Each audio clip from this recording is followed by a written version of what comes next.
Whether you're a seasoned pie enthusiast or a novice baker, I have 8 essential suggestions that are going to help you to prevent getting soggy pie crust.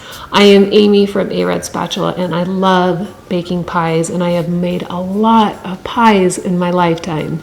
And I'm here to share some of my very favorite tips and tricks to help ensure that your pie turns out just like you want it to. Now, of course, don't forget to subscribe. You don't want to miss any of the new videos that are coming out. Okay, so I have 8 suggestions for you. The first suggestion is probably the most obvious, but be sure to properly bake your pie. Under baking is just going to lead to a soggy crust for sure. Now, the second suggestion, and this goes along with the first, if you're blind baking your crust, make sure to bake it at the right temperature and time recommended for the recipe. The high heat will actually set the proteins in the crust, and this will create a seal. It's very important. Blind baking, typically you're baking it at least 375 degrees and up. The third suggestion is to be sure to remove the pie weights as directed in the recipe. Leaving them in for too long will actually trap steam in the pie crust, adding moisture, which you don't want. Now, the fourth suggestion, using the right pan matters.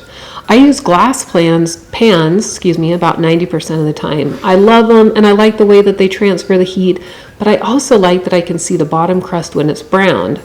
You can also use good quality metal pans and ceramic pans. Now, just a note, low quality ceramic pans is where I have had my biggest issues, so watch these. I'm going to link to some of my favorite pans in the description below.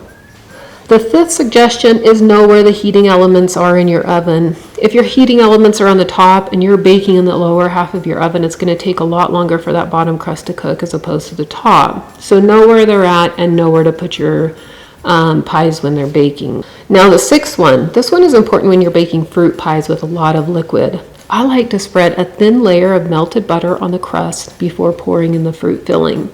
This fat adds a moisture-resistant layer, keeping the fruit juices from seeping into the crust and making it soggy.